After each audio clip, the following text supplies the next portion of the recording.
Nossa saudação aos amigos e amigas internautas. Com prazer e com a graça de Deus, estamos iniciando mais um programa Pensando em Saúde. Ou falando em saúde, né? Pensamos em saúde, depois falamos em saúde. Com prazer hoje aqui conosco para discorrer sobre um tema interessantíssimo que é a depressão, temos a psicóloga Valeska Halber. Ela é psicóloga, é mestre em psicopatologia, psicologia clínica, terapêutica sistêmica de casais e famílias e sexóloga. Então, esta é a doutora Valeska Halber, que faz a sua saudação aos nossos amigos e amigas. Olá, minha saudação a todos, saudação seu Vargas, né? Que bacana esse espaço para a gente refletir um tema tão importante, né? E tão necessário.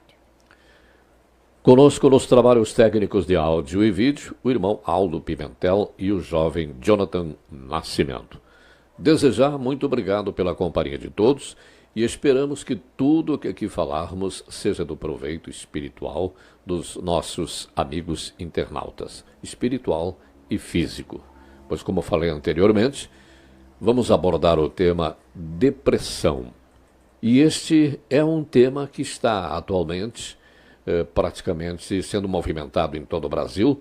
Teremos agora Setembro Amarelo, né, que será o mês dedicado especialmente para tratar do assunto.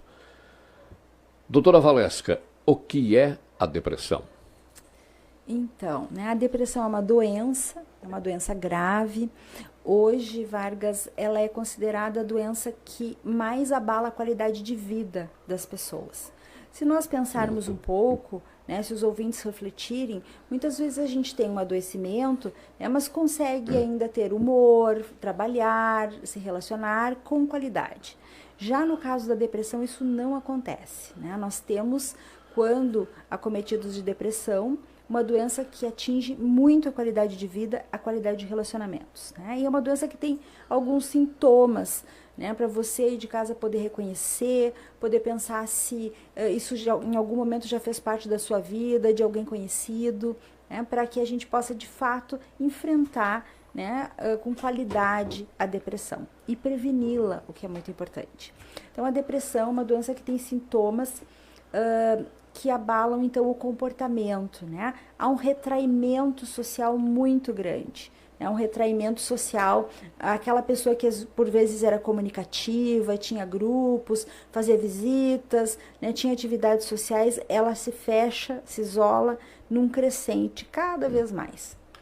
E essas pessoas, geralmente, elas perdem o gosto por certas coisas que admiravam na vida. Por exemplo, a pessoa fica até com irritabilidade, né? Facilmente irritável, tem uma angústia, uma ansiedade, um cansaço, né? Sente um cansaço extremo, incomum, né? A baixa autoestima, tem insônia, e isso requer realmente a assistência da família. Que a família, notando esses sintomas, já possa saber que essa pessoa, esse jovem, ou esta jovem, esse adulto, até a criança, pode estar entrando numa depressão. Isso. Então, a depressão, ela é considerada uma doença do humor, né? Ela altera a regulação do centro de humor no cérebro. E esse centro de humor, ele regula o estado de ânimo, né? Então, aquela visão pessimista da vida, os pacientes costumam se referir assim, a depressão é cinza. Tudo aquilo que a pessoa antes ambicionava, acordava motivada, né? Ela tem um olhar, né, deprimido, um olhar assim desiludido, desesperançoso sobre a vida. E como tu bem destacaste, a importância da família, dos amigos no reconhecimento desses sintomas, de reconhecer que isso não é a pessoa, ela está assim, ela não é assim, né? Porque como a pessoa ela tende a achar, né, e muitas vezes confundir, Vargas, a depressão com tristeza, né, a tristeza normal, ela acha que agora a vida é assim, né, e muitas vezes, assim, abatida com esses sintomas, que são sintomas extremamente dolorosos, né, de difícil enfrentamento, ela pensa até em desistir da própria vida. né? Não querendo necessariamente desistir da própria vida, mas querendo acabar com aquele sofrimento. A gente nota assim, ou tem conhecimento que certas pessoas caprichosas e tal, quando entra na depressão, perde até aquela vontade de tomar banho, de manter tudo limpinho, enfim, é uma queda que assim parece até que despersonifica a pessoa. Exatamente. Ela deixa de ser ela por algum tempo, não é? Verdade, bem colocado, né? É como a gente falou, não é ela, são a sintomatologia da doença, né? Nós estamos falando de uma doença que altera o sono, altera o apetite. Então, altera o sono, assim, muitas vezes a pessoa tem hipersonia, dorme o dia inteiro, não tem vontade de fazer as coisas que normalmente fazia, os cuidados da casa, né, a sociabilidade. A pessoa tem alterações no apetite, então muitas vezes engorda muito, come muito quando tem depressão. Outras ficam completamente inapetentes, precisando serem estimuladas, né, insistindo na alimentação, porque senão ficam muito enfraquecidas. E o ânimo geral para a vida, para a sexualidade, para as relações, né? Aquela motivação matinal que antes ela tinha de vou levantar, vou levar a minha vida, tudo isso fica diminuído. Então, às vezes, quem está de fora, um familiar, pensa assim, olha só, agora a pessoa virou preguiçosa em casa, no trabalho, né? Olha só, agora a pessoa virou desleixada no trabalho, em casa, e ela pode estar, de fato, sofrendo de uma doença. Existe, assim, algo que se aponte, que provoque a depressão numa pessoa? Os motivos são muito pessoais e muito variados, né? O que nós vemos, assim, com muita frequência, né? São 26 anos de profissão, então a gente teve sempre muita experiência com a depressão. A gente vê, assim, as pessoas enfrentam situações de vida nas quais elas não conseguem transpor, né? Questões emocionais, relações familiares, às vezes um problema conjugal, um problema com a profissão, e a pessoa não consegue sair daquilo por questões, né, da sua vida psíquica, né? E esse não enfrentamento, né, como se gerasse uma tristeza, né, às vezes perdas que as pessoas passaram, lutos reais ou lutos simbólicos, né? Às vezes a gente perder um emprego, a gente tem que fazer um luto, perde um amigo, faz uma separação, tem que fazer um luto disso, né? Ou perdas reais, faleceu alguém muito querido, né? Isso tudo pode desencadear o quadro de depressão, né? As situações, eu sempre digo assim, como é importante, e é importante para o ouvinte pensar nisso. Nós temos que nos pensar, tu até usaste, né, ali no começo da tua fala, Vargas, pensar a depressão. Nós precisamos pensar a nossa vida, pensar as nossas emoções. Muitas vezes, quando a depressão chega, ela já é a culminância de anos numa situação desgastante, sem a gente pensá-la, sem tomar uma atitude, né? E aí o quadro de depressão se instala. É como se o cérebro, no cérebro se instalasse um padrão de tristeza, né? Agora o padrão é esse. A pessoa ficou tanto tempo naquela situação sem sair que agora o padrão, isso virou um padrão. Não é mais uma tristeza, assim, todos nós, e é importante que o nosso ouvinte saiba diferenciar. Um período de tristeza, depois de um fato realmente triste na nossa vida, é natural e saudável, né? A tristeza pode ser algo saudável para a gente se reorganizar, se reequilibrar, se repensar, mas isso vai durar uma semana, 2 semanas, e não vai passar das semanas, né? Agora, quando a gente já tem meses nesse funcionamento, então a gente tem uma cronificação de um padrão, né, que altera toda a química cerebral. E tem pessoas que são mais sensíveis a essa alteração. Por descendência, né? Assim, famílias com padrões depressivos tendem a duplicar essa resposta, né, nos seus familiares. Às vezes a gente vê depressão em 2, 3 gerações de uma família, uma tendência. Isso existe. Que não é só neuroquímica, não é só cerebral, é uma repetição de padrões comportamentais em relação à forma como nós enfrentamos a vida, lidamos com os conflitos, nos pensamos, né? E já deixo a pergunta para o ouvinte aí de casa, né, Vargas, como é que você se pensa? O que você aprendeu com a sua família de origem sobre como se resolvem conflitos? Como você cuida da sua saúde emocional? Isso é muito importante. A gente, às vezes, Até eu já tive convivência com famílias, a maioria fechada, alguns dizem assim, acabrunhada, e um jovem ou uma jovem é o alegre da família. E, como se diz assim, esse saiu do padrão da família e é muito bom. Não é? E no caso, por exemplo, da juventude, um rapaz, um jovem, perde a namorada, ele sai para balada, toma uma bebidinha, infelizmente às vezes uma droga, mas para moças é mais difícil, principalmente aquelas que são criadas no sistema de controle dos pais. Ela tem que ficar com aquela dor em casa, remoendo para ela. Então, para essa jovem, é mais, dizer assim, propícia vir uma depressão. Né? Olha só, né, tem coisas muito interessantes aí nisso que tu coloca. Né? Nos tempos atuais, as moças já não ficam mais tão presas assim, né? Mas olha o que acontece. Quando nós trabalhamos com infância, com problemas emocionais na infância, a própria depressão na infância, a gente vê assim, ó, um número muito maior de meninos. Os meninos são os representam o maior número de pacientes nos consultórios psicológicos. Eles demonstram rápido. As meninas tendem a guardar mais. E aí vai ao encontro do que tu trazes, né? E aí esse guardar se manifesta muitas vezes na adolescência. Então, na adolescência nós temos mais meninas trazendo demandas, né? Agora, na idade adulta, os homens, as mulheres representam um número maior de depressão. Olha que interessante. As mulheres, um número maior de depressão e de suicídios, Vargas. Os homens. Sim. Né? Então, as mulheres tendem a pensar um pouquinho mais, tendem a buscar mais ajuda do que os homens. Aí a gente entra num tema importante, que é o tema do suicídio. Né?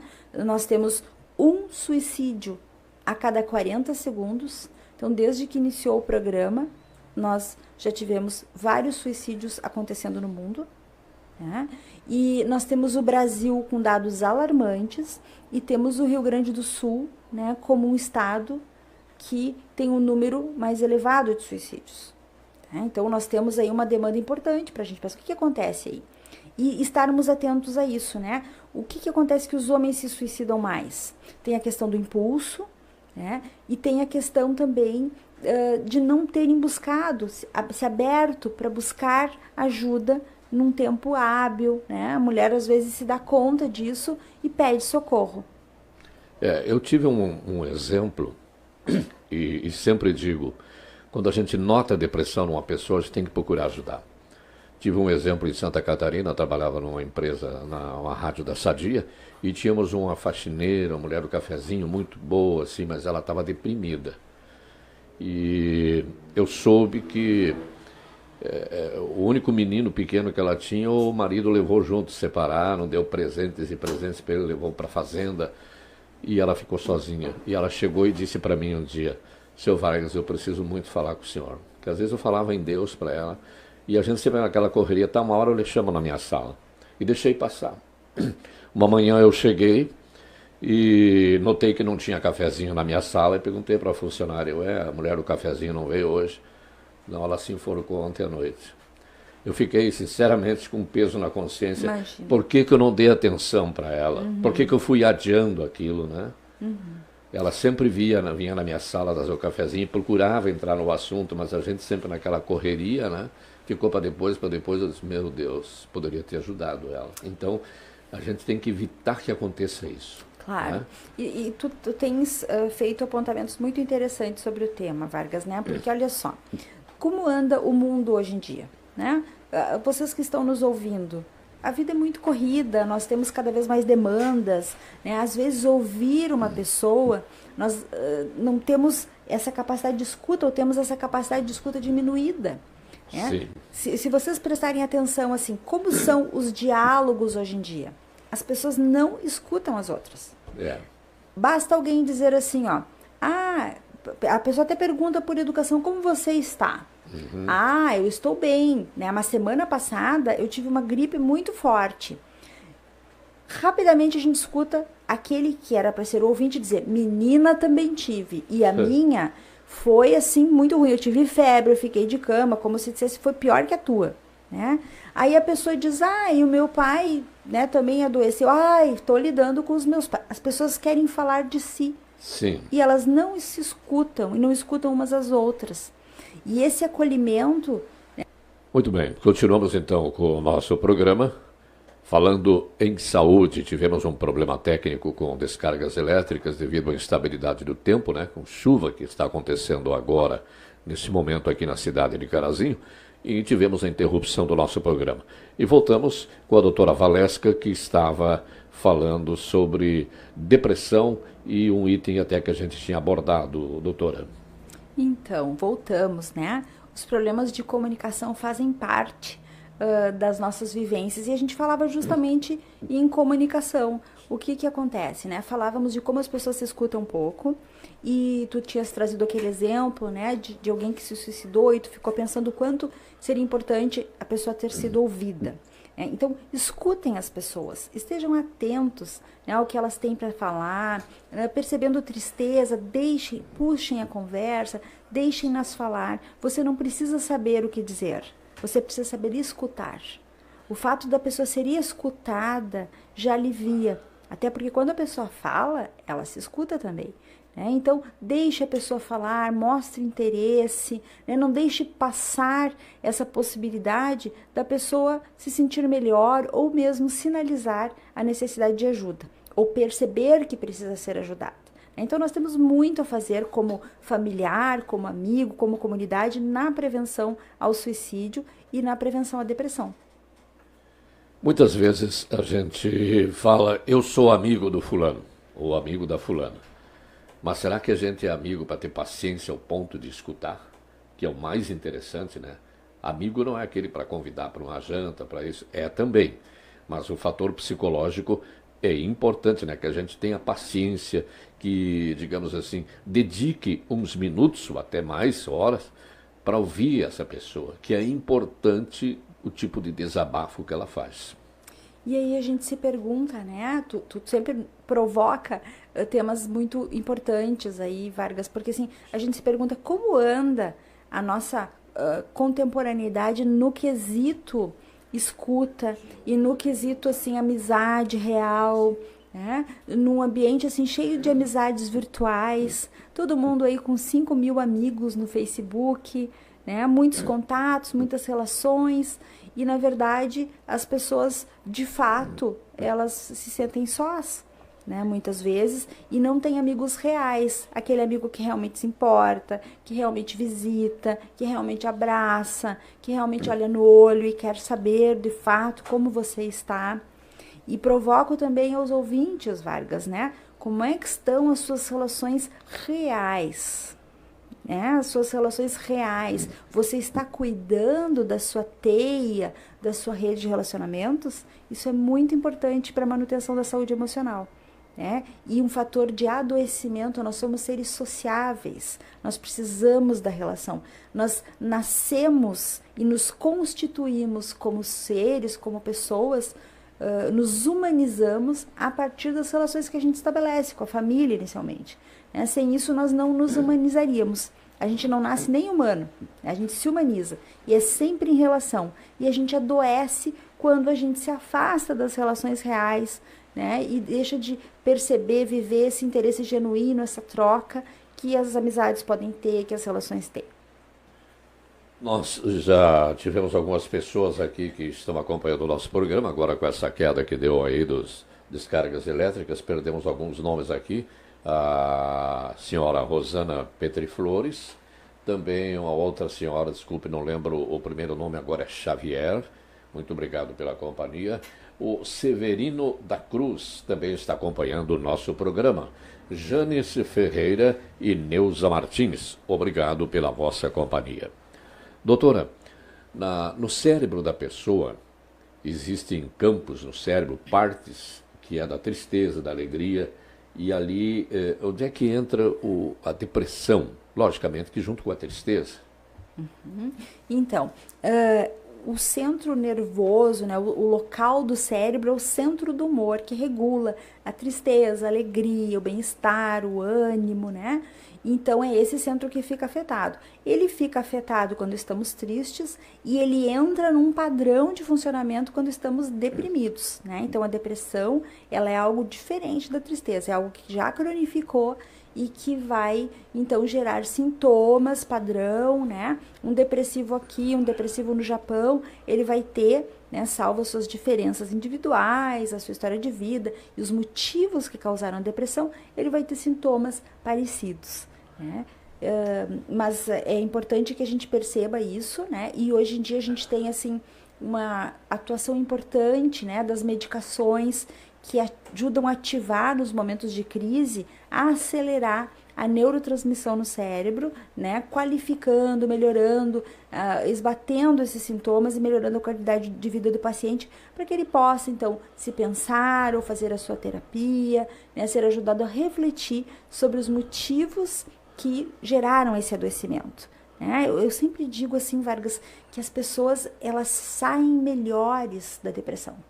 Elas se tornam pessoas melhores, porque a depressão, ela também, o ouvinte aí de casa vai dizer, que vantagem tem a depressão? Mas a depressão faz a gente avaliar, é como se ela chegasse e ela puxasse o freio de mão. E dissesse, você não vai avançar, você precisa se pensar. Então, muitas vezes a gente vem, como se brinca, né, empurrando a vida com a barriga, colocando os problemas para baixo do tapete, sem olhá-los com coragem. E a depressão, ela é como o enigma da esfinge. Ela diz, decifra-me ou devoro-te. Né? E decifrá-la é pensar-se. Então, ela é um convite à reflexão. A gente precisa também aproveitar a crise, né, para sair melhor. Se a gente busca recursos, psicoterapia, né, o apoio medicamentoso se necessário, os sintomas vão esbatendo e a gente vai refletindo, a tendência é a gente sair renovado, né, e não tropeçar naqueles erros do passado. Não deixar a tristeza, a depressão acumular, né? Porque ela vai acumulando e de repente pode dar um fim drástico, né? Na verdade, deve-se também pedir apoio, pedir ajuda, né? Se ninguém sente que precisa ajudar, a gente tem que pedir, né? Precisa pedir porque... Fundamental. A gente poder entender que se isso já tem uma duração de meses, né? Se passou daquela semana de chateação, daquelas semanas, assim, de elaboração de alguma coisa ruim que a gente viveu, uma perda, uma tristeza, então isso pode se cronificar, né? E a gente não pode deixar isso aumentar, criar espaço na vida da gente, porque senão o adoecimento agrava, né? Então, quem está nos ouvindo, preste atenção em si, preste atenção nos seus familiares, nos seus amigos, né? E busque ajuda, ou promova que o amigo busque ajuda, né? Para que realmente ele vença a depressão e saia fortalecido disso. Temos aqui também uma internauta amiga que está acompanhando o nosso programa, a Neuza Martins. A Neuza Martins, ela diz o seguinte: já fiquei sozinha na internet com muitos amigos, né? Então, abraço aí para os ouvintes, né? Que bacana vocês aqui com a gente. E Neuza, é bem isso, né, Neuza? Assim, ó, quantas vezes a gente tem 5.000 amigos, né, no Facebook e sente uma solidão extrema.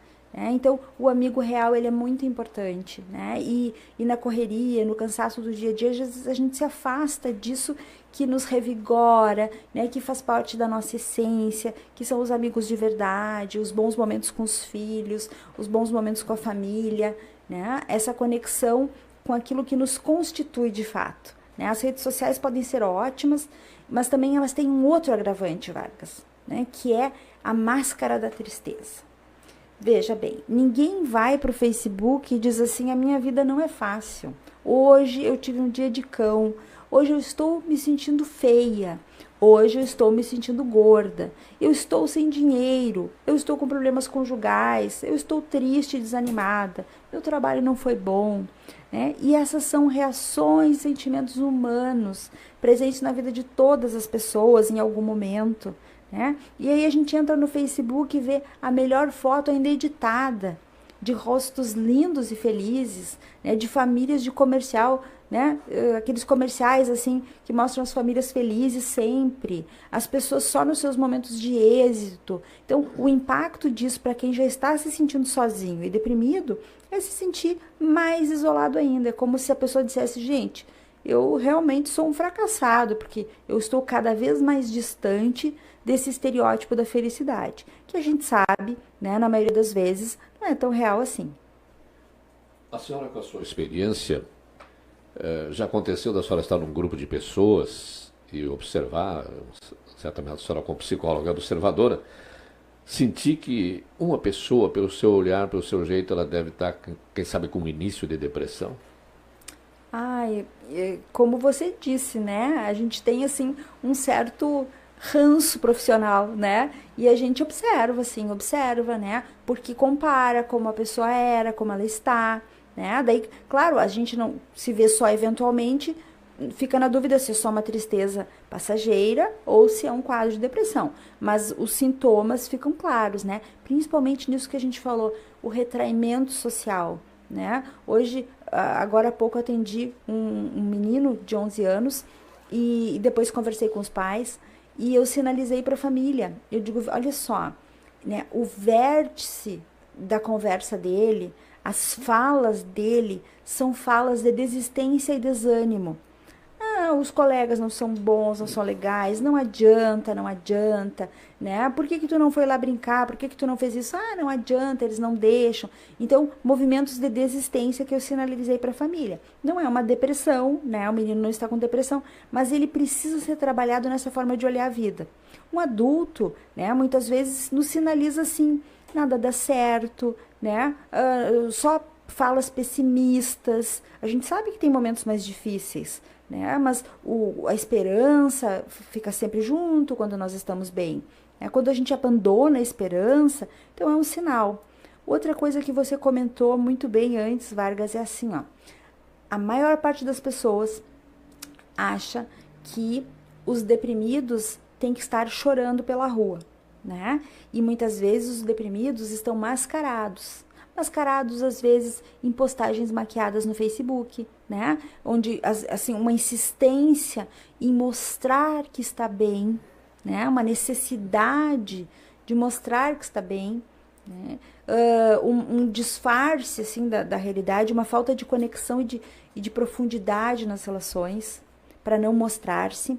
E um outro sintoma que as pessoas também não identificam como depressão é o mau humor. E o mau humor, Vargas e ouvintes, pode ser um sintoma importante da depressão. Lembram? É o centro do humor que fica alterado. E o mau humor, às vezes a pessoa não aparece deprimida, mas irritadiça, né? Rabugenta com tudo, reclamona, impaciente, né? Mal-humorada mesmo, é intolerante, começa a fazer pequenas rupturas de relação por conta desse jeito. Então esse também é um sinal de alerta. O que acontece, né, na vida dessa pessoa, nos sentimentos dessa pessoa, que ela está sinalizando dessa forma? A senhora Rosana Maria Petri Flores já tinha falado anteriormente que ela estava conosco, ela mandou mais uma mensagem dizendo muito interessante este tema, né? E também temos aqui mais uma amiga internauta que está acompanhando a nossa programação aqui, é a senhora Fátima Zanza. Obrigado pela sua companhia. Um abraço, Rosana, que bom, né? Fátima, bem-vinda. Doutora, que bom se o Facebook tomasse um novo caminho, né, das pessoas poderem se abrir e sentir realmente se todos aqueles que estão ali intitulados como amigos, se pelo menos 10% realmente quer ser amigo. Né? Porque, pessoalmente, a gente nota, porque no Face geralmente a pessoa coloca uma foto bonita, sorrindo, mas pessoalmente a gente nota que a pessoa está triste. Está meio tristinho hoje, a gente fala. Estou meio triste, mas é só isso, é só hoje. Se a gente tem uma certa intimidade com a pessoa, pode entrar nesse lado aí. É só isso, é só hoje, ou tem algum problema contigo? Né? Sem dúvida. E isso, né, a gente, isso é das pessoas, né? O Facebook é uma ferramenta. Então, o que a gente percebe que acontece? Que o Facebook também pode, né, ter esse aspecto super positivo da conectividade se as pessoas fizerem esse caminho.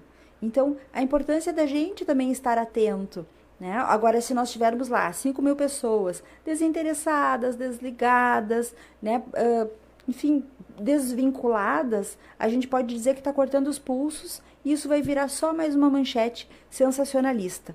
Né? Tem muita crueldade, quer dizer, o Facebook ele é um terreno livre para as manifestações humanas e desumanas. Então, nós vemos ali muita crueldade, muita indiferença e vemos também relatos de pacientes que foram muito apoiados, né, por pessoas do Facebook nas suas demandas emocionais. Fizeram amizades, receberam apoio, se sentiram protegidas, se sentiram reconhecidas ou vistas. Então, também tem o lado positivo, né? É preciso que a gente avalie, né? Pergunto ao nosso... ao pessoal que está conosco, né?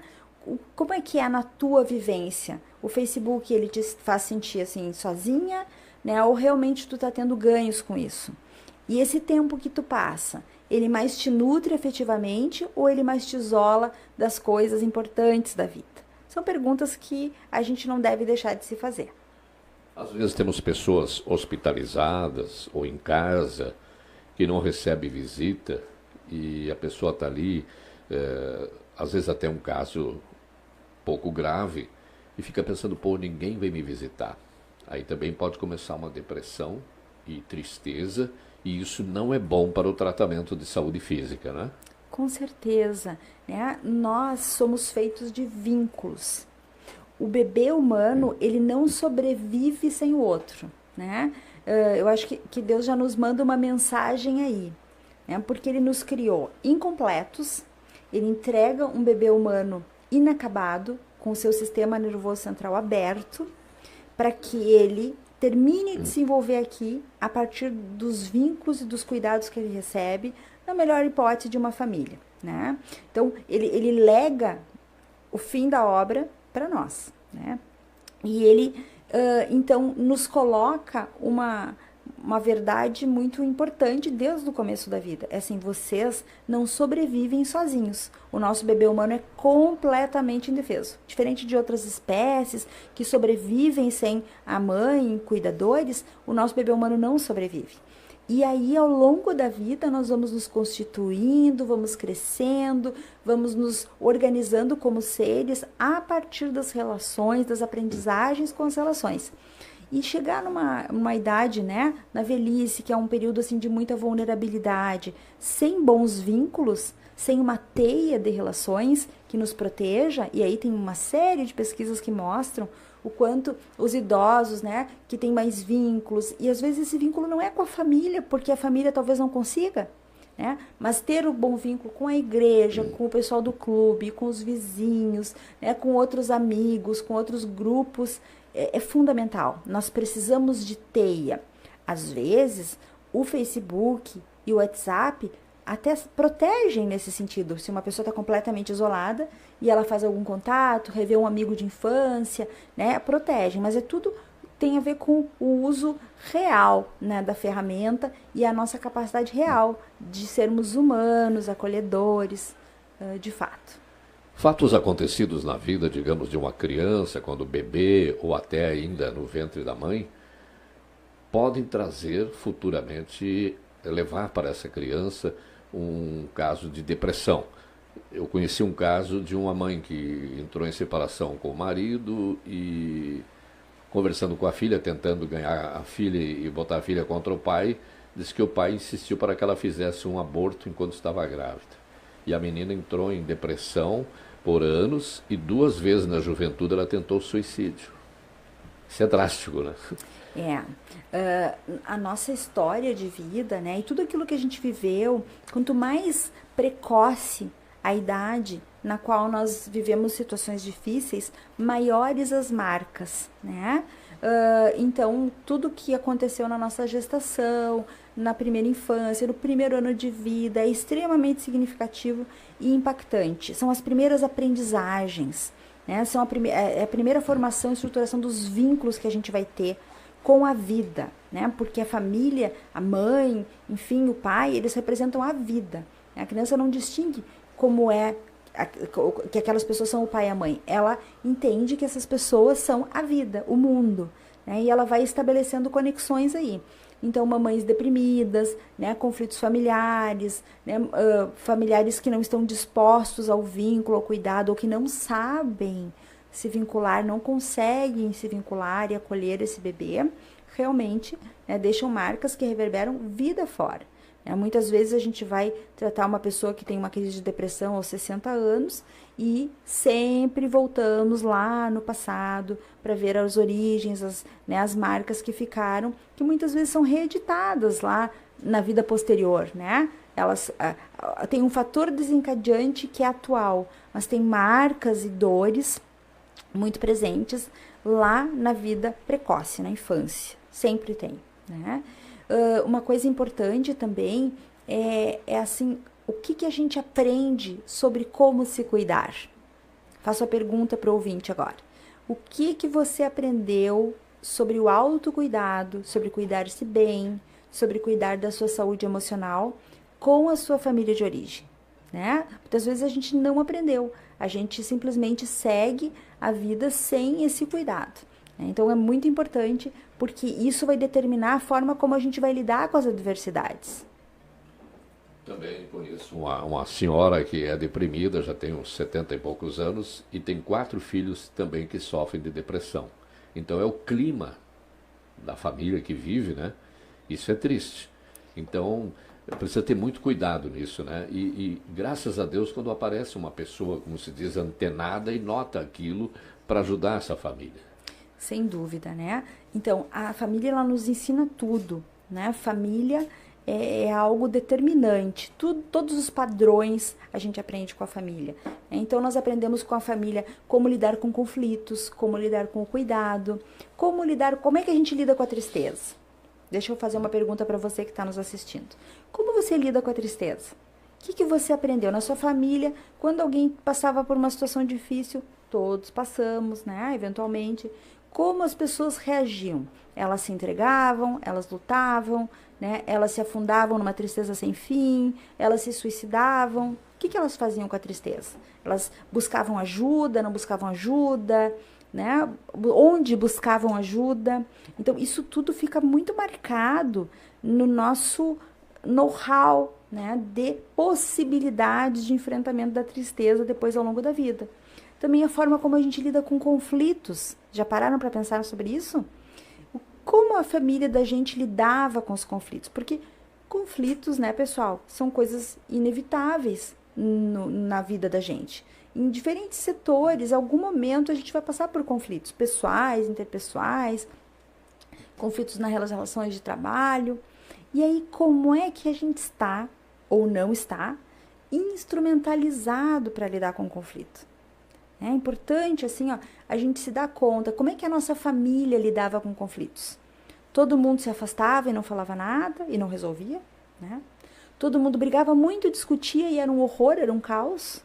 Né? Como é que as pessoas faziam? Lidavam de forma eficiente, procuravam se comunicar, resolver os conflitos, fugiam do mundo bebendo, ou se entorpecendo, ou mesmo se afastando fisicamente. Então, estas aprendizagens, elas são norteadoras das nossas respostas futuras. E às vezes a gente nem se dá conta de que a gente aprendeu lições um pouco tortas e precisa redefinir agora quais são as respostas que nós vamos dar para os conflitos que vierem, né? O que a gente vai ensinar para os filhos sobre como lidar com a tristeza. São questões importantes, né? E vale a reflexão. Temos aqui mais pessoas que estão acompanhando o nosso programa, falando em saúde. A Cássia Fagundes, Manuel Felipe, Helenice Farias, Ana Laura da Silva, que é uma irmã da igreja, esposa do irmão Celso. Um abraço para o irmão Celso, que está enfermo. E também o Luciano Delavi, que é um irmão da igreja. Janete Arruda Borges. Muito obrigado pela companhia de vocês. Um abraço, Cássia, e demais ouvintes. Bom, doutora, a gente sabe que nós, principalmente, nós que somos cristãos ligados a Deus, que temos uma religião, na depressão é importante dobrar os joelhos e pedir a Deus? Olha só, né? A Organização Mundial de Saúde, ela preconiza que saúde é o bem-estar físico, emocional, espiritual e social. Se nós estamos bem fisicamente e não estamos bem nas outras áreas, nós estamos adoecidos, não estamos com boa saúde. né? Então, essa conexão, né, esse religar, né, que as religiões fazem, independente da sua, né, mas essa proximidade com a espiritualidade, ela é sinônimo de saúde e de saúde emocional também. Né? Então, é fundamental. O que a gente vê geralmente, né, Vargas? Desequilíbrios. Desequilíbrios. A gente vai conversar com alguma pessoa e avaliar o que aconteceu para que esse adoecimento, para que esse quadro de depressão ou essa ideação suicida tenha se instalado na vida dela, e a gente vai ver que tem áreas desequilibradas, que tem coisas que não foram sendo cuidadas. Como você cuida da sua saúde espiritual? Como você cuida da sua saúde emocional? Como você cuida da sua saúde social? Como você cuida da sua saúde física? Né? Qualquer área em desequilíbrio gera adoecimento, e qualquer investimento nessas áreas, né, o investimento, que eu digo assim, o cuidado com essas áreas é fundamental e bem-vindo na prevenção, né, a doenças como a depressão e qualquer tipo de adoecimento. Também a gente ajudar um amigo a fazer essa reconexão, essa religação, né, nessas áreas que ficaram defasadas na vida dele, diante de um quadro de depressão, é muito importante. Às vezes a pessoa está tão sem vontade que por si só ela não consegue fazer o movimento de fazer essa busca, né? E às vezes um convite, uma visita, né? Uma conversa, eu passo lá e vou junto contigo, né? Faz toda a diferença. Eu acho que pode ser uma depressão também, porque Jesus veio ao mundo como homem, como nós. Veio para sofrer, sofreu muito. E quando na ocasião que Jesus subiu no morro lá para orar, e os apóstolos ficaram aguardando ele se afastou um pouco, foi lá, se ajoelhou, ficou encostado numas pedras, chorou, suou sangue, inclusive conforme fala a Bíblia. Eu acho que ele, como ser humano, naquele momento estava passando por uma fase de depressão também, até pelas decepções que ele teve ao vir ao mundo, né? Mas olha só, né? Eu acho que ele ficou muito triste. Né? Como às vezes a gente fica, né, diante de falsos amigos, decepções na vida, na política, no trabalho, enfim, afetivas, né? Nós nos desiludimos muitas vezes ao longo da vida. Isso faz parte da vida, né? No mundo tão imperfeito e de pessoas imperfeitas. Mas ele tinha um propósito. Ele tinha um propósito. Né? Então, eu acho que ele não deprimiu. A missão dele. A missão dele. Era de sofrer. A missão dele era cumprir, né, o que ele veio buscar. Ele tinha uma meta. E o depressivo, ele muitas vezes ele não tem mais objetivos. Né? O suicida, ele não tem mais objetivos.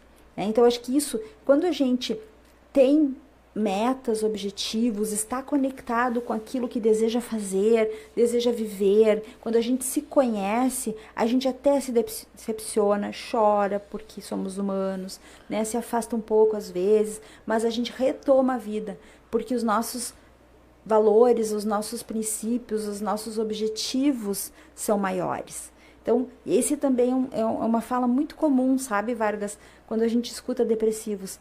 Eu não tenho vontade de mais nada, eu não tenho nenhum sentido para viver, né? Eu escutei isso pelo menos 2 vezes hoje. Né? Então, essa é uma fala muito comum. Então, poder resgatar, qual é o teu propósito? Mas é que eu queria aquele relacionamento. Não, esse relacionamento terminou, né? Mas que outros propósitos? Poder ver além da tristeza, né? Talvez seja o que tenha acontecido com o Cristo, né? Com certeza, ele viu além da tristeza. Muito bem, temos aqui mais pessoas que estão nos acompanhando. Dona Ethel Petri, conhece Dona Ethel Petri? Um grande abraço, Dona Ethel. Dona Ethel está acompanhando também. Que bacana. O Juliano de Oliveira e o Cicinho da Silva, obrigado pela companhia.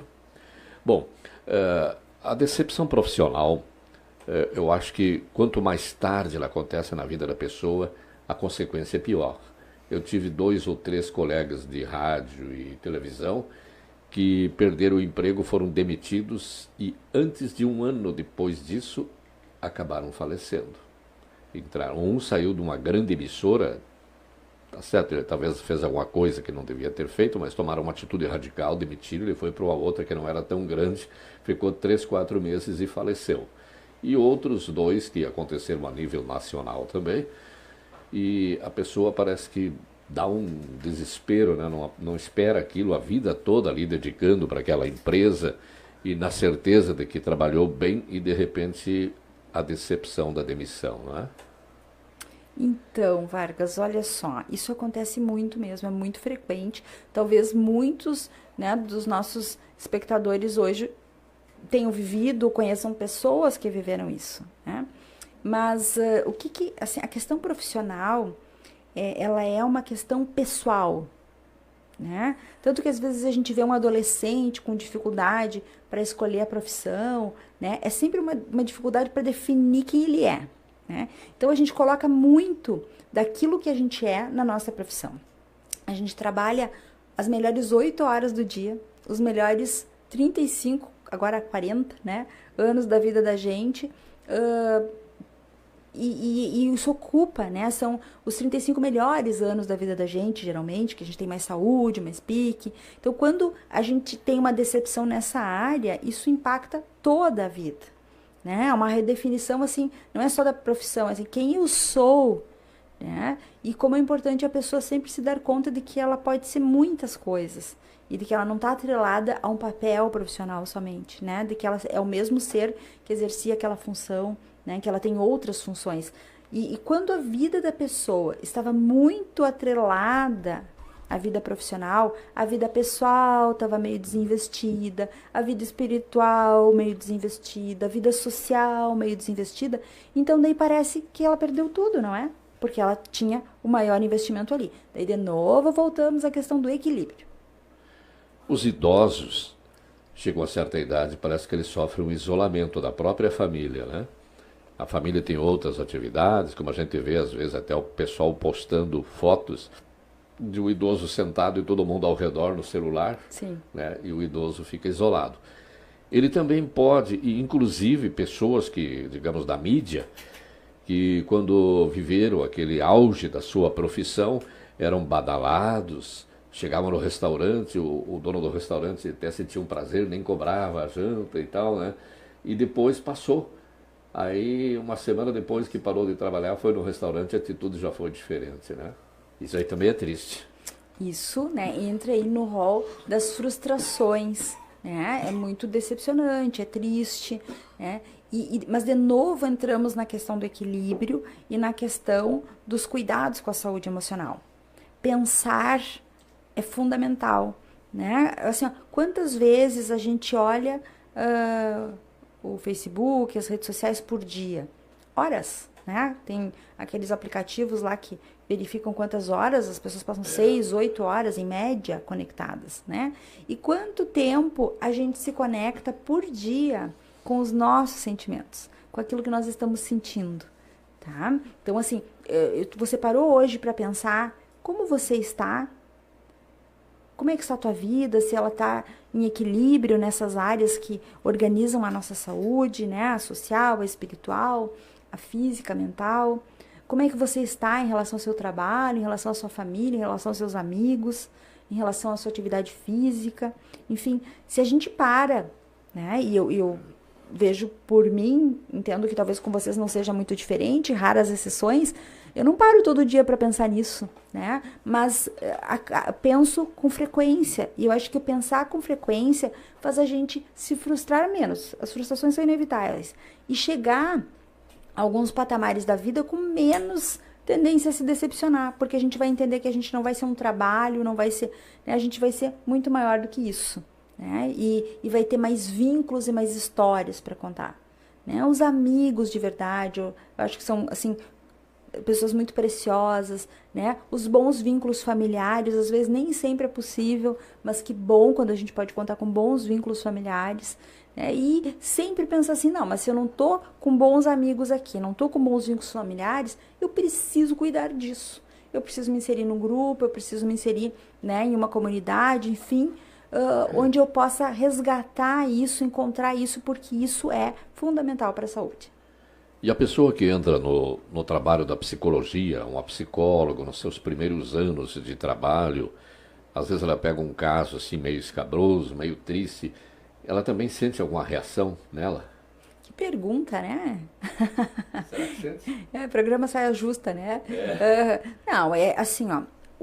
nós, falo pelos psicólogos, né? Nós somos a nossa principal ferramenta de trabalho, né? Eu não posso atender bem ninguém se eu não conseguir me colocar no lugar da pessoa que está me falando, perceber como ela está se sentindo, imaginar como ela se sente, me conectar com o sofrimento dela, né? Organizar isso junto aos estudos, às teorias, e trabalhar com ela isso de uma forma diferenciada, para que ela possa organizar essas ideias de uma forma mais saudável, né? Com maior bem-estar. Então, tudo passa pelo profissional. Claro que nós somos treinados, né? Fazemos terapia também, nos pensamos, isso é fundamental.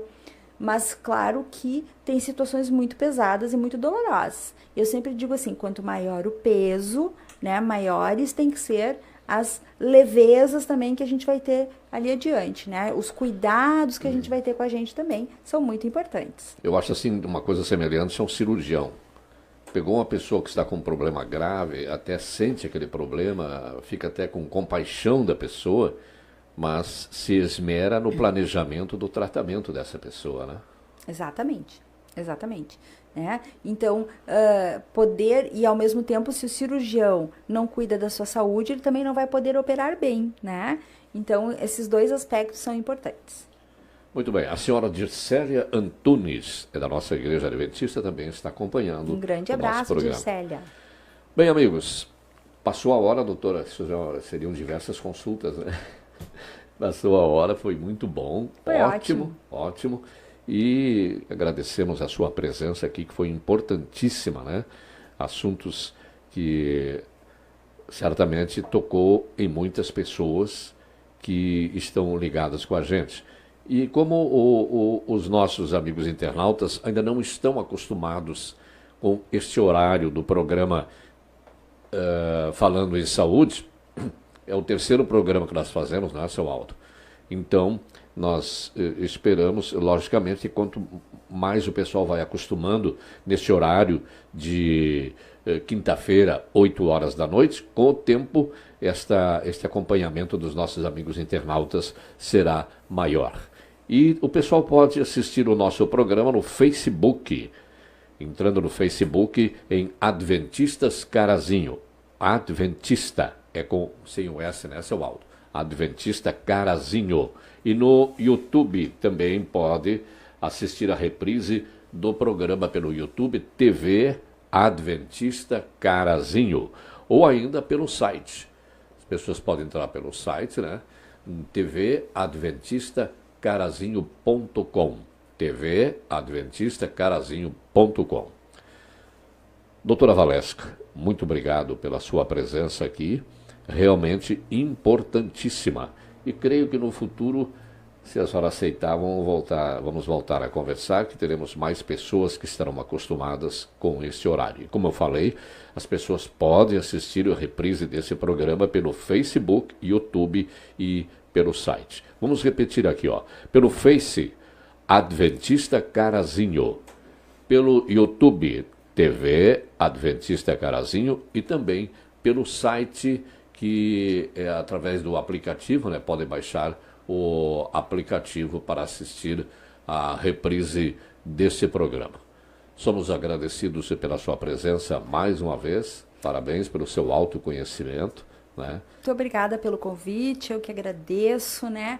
Eu acho que esses espaços são muito especiais, espero de alguma forma ter levado alguma reflexão, algum questionamento, que isso possa seguir com vocês, né? E possa também auxiliar outras pessoas. Foi um prazer, né? Fico à disposição. Muito obrigado.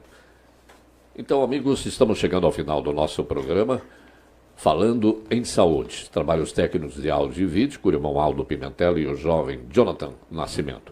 A todos, muito obrigado pela companhia e ficamos com o nosso bom Deus.